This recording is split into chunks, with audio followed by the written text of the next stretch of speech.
தாமரை செதுக்கிட்ட மாமா, இப்படி நீங்க குறி சொல்லி சொல்லும்போது தப்பே பண்ணாம தமிழ்ச்செல்வி தண்டனை அனுபவிச்சுக்கிட்டு இருக்கான்னு சொல்லி சொன்னாங்க. அப்போ உண்மையாவே தமிழ்ச்செல்வி எந்த தப்புமே பண்ணலையா என்ன? அதுவோ அசல் எது நகல் எதுன்னு கூடிய சீக்கிரம் தெரிய வரும்னு கூட சொல்லி சொன்னீங்க. அப்போ அசல் தமிழ்ச்செல்வியா இருப்பாளோ?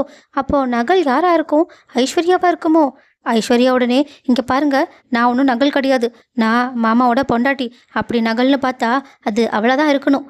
ஏன்னா தமிழ்ச்செல்வி தானே இப்போ மாமாவோட பொண்டாட்டியா இல்லாமல் இருக்கா.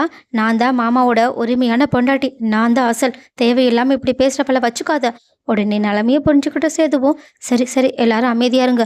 உண்மையாவே இவ தப்பு பண்ணாதவன்னு சொல்லிட்டு அந்த கருப்பு சாமியே சொல்லியிருக்காங்கன்னா கண்டிப்பாக அதுக்கான ஆதாரத்தையும் அந்த சாமியை கொண்டு வரும். அப்புறம் நமக்கு எது அசல் எது நகல் எதுன்னு புரிய வந்துடும். தேவையில்லாமல் அதுக்கு முன்னாடியே இப்படி சண்டை போட்டுட்டு டென்ஷன் பண்ணாதீங்கன்னு அவங்க அமைதிப்படுத்திடுறாங்க. ஆனால் ஐஸ்வர்யாவோ ரொம்பவே குழப்பத்தோட இவங்க சொன்னது எல்லாத்தையுமே கேட்கும்போது எல்லாமே சரியாக தான் தோணுது. ஆனால் இந்த அசலுக்கும் நகலுக்கும் மட்டும்தான் வித்தியாசம் தெரியல. அசல் உண்மையாகவே அந்த தமிழ்ச்செல்வியாக தான் இருப்பாளோ? நகல் நானாக தான் இருப்பணும்னு எனக்கே குழப்பம் வருது. இதை தீர்த்துக்கணும்னா முதல்ல நான் என்னோட குழப்பத்தை தீர்த்துக்கணும் அப்படின்னு அவங்க உடனடியாக ஈஸ்வரிக்கிட்டேயும் சித்துக்கிட்டேயும் உங்கள் ரெண்டு பேருக்கிட்டையும் நான் கொஞ்சம் தனியாக பேசணும், அந்த பக்கம் வரீங்களான்னு தனியாக அவங்கள கூட்டிகிட்டு போக, தனமும் ஆல்ரெடி இவங்க மேலே சந்தேகத்தோடு இருக்கனால அவங்களுக்கே தெரியாமல் அவங்க பின்னாடி போய்கிட்டு இருக்காங்க. பட் இது எதுவுமே தெரியாத ஐஸ்வர்யாவும், இங்கே பாருங்க, உங்கள் ரெண்டு பேர்கிட்டையுமே என்னோட குழப்பத்தை மட்டும் நான் தீர்த்துக்கணும்னு நினைக்கிறேன். என்ன என்ன ஐஸ்வர்யா, என்ன குழப்பம்? இப்படி சேது சாமியாட்டி சொன்ன விஷயத்தை பற்றி நீ நினச்சி பயந்துக்கிட்டு இருக்கியா என்ன? அதெல்லாம் இப்போ விஷயம் கிடையாது. ஏன்னா அந்த கடவுளே வந்து நடந்த விஷயங்கள் எல்லாத்தையுமே சொல்லியிருக்காங்க. பட் அதை சொல்லும்போது எல்லாமே நமக்கு என்னென்னு புரிய வருது.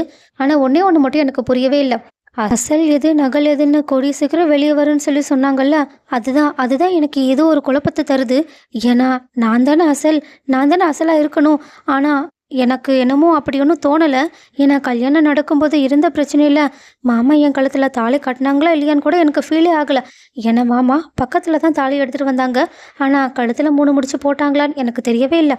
அதனால தான் அது ஒரு விஷயத்த மட்டும் நான் கிளியர் பண்ணிக்கிட்டேன்னா என்னோட குழப்பம் எல்லாமே தீர்ந்துடும். சிது, நீ சொல்லு, நீ தானே நாத்தனார் முடிச்சு போட்ட? மாமா என் கழுத்தில் தாலி கட்டினாங்க தானே? சித்து உடனே திருன்னு முழிக்க ஐஸ்வர்யாவுக்கு சந்தேகம் வந்துடுச்சு. சிது, என்கிட்ட இருந்து ஏதாவது மறைக்கிறியா என்ன? சேச்சே, அதெல்லாம் ஒன்றும் இல்லையேன்னு அவங்க லைட்டாக நடுங்கின குரலோட சொல்ல. ஆனால் ஈஸ்வரியும், இங்கே பாரு ஐஸ்வர்யா, இதை பற்றியெல்லாம் எதுக்காக இப்படி பேசிக்கிட்டு இருக்கேன்? இல்லாண்டி நீங்கள் 2 பேரும் பண்ணுறதை பார்த்தா ஏதோ தப்பாக இருக்குது. தயவு செஞ்சு என்கிட்ட உண்மையை சொல்லுங்கள், எனக்கு ரொம்ப பயமாக இருக்குது. அந்த கருப்பசாமி சொன்ன மாதிரியே ஒருவேளை நான் தான் நகலாக இருப்பணும். எனக்கு ரொம்ப பயமாக இருக்குது. தயவு செஞ்சு சொல்லுங்களேன், இல்லைனா எனக்கு பைத்தியமே பிடிச்சிரும்னு அவங்க அழுதுகிட்டே கத்த ஆரம்பிக்க, சித்துவும் சரி சரி நீ அழாத, நான் உண்மையை சொல்லிடுறேன். உண்மையாகவே சேதுவும் கழுத்தில் தாலி கட்டலை. என்ன என்ன சித்து சொல்லிக்கிட்டு இருக்க? ஆமாம், சேது தாலி கட்டுறதுக்காக தான் வந்தான். அப்போதான் வரதை பார்த்துட்டு அவன் அதிர்ச்சியில் அப்படியே கையை வச்சுட்டு நின்றுட்டான். அதுக்கப்புறமா தான் எங்கே தாலியை கட்டாமல் இருந்தான்.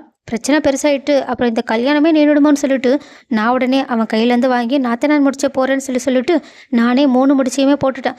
அதுபடி பார்த்தா சேதுவும் கழுத்தில் தாலி கட்டலன்னு தான் அர்த்தம். உண்மையாகவே அவங்க சொன்ன குறி சரிதான்.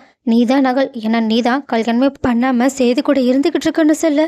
என்ன சேது, இவ்வளோ அசால்ட்டா என் வாழ்க்கையிலேயே நீ விளையாண்டுட்டு இதை பற்றி எதுவுமே என்கிட்ட சொல்லாமல் இருந்திருக்க?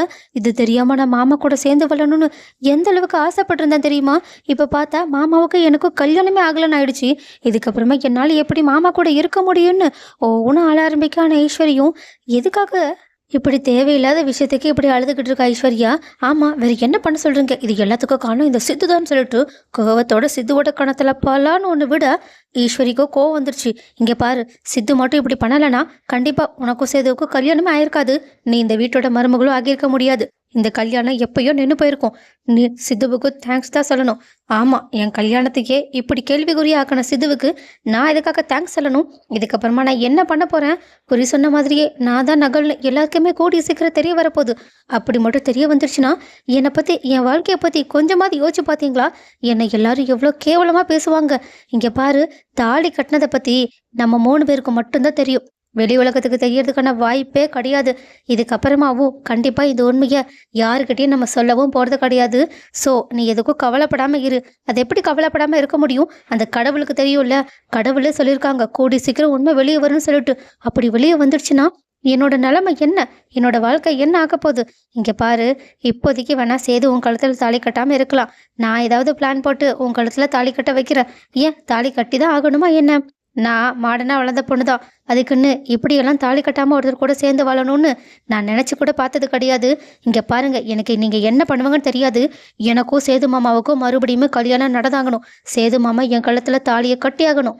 அது அப்படி மட்டும் நடக்கலை, அப்புறம் நடக்கிறதே வேற. நான் இருக்கிற கோவத்தில் நீங்கள் என்னெல்லாம் பண்ணீங்கன்னு ஒட்டுமொத்த குடும்பத்துக்கு முன்னாடியும் போட்டு உடைச்சிட்டு யாரும் வேண்டான்னு நான் இந்த வீட்டை விட்டு போனாலும் போயிடுவேன்னு அவங்க மிரட்ட ஆரம்பிக்க, இதை கேட்டுட்டு 2 பேரும் அதிர்ச்சியில் நின்றுக்கிட்டு இருக்கேன்.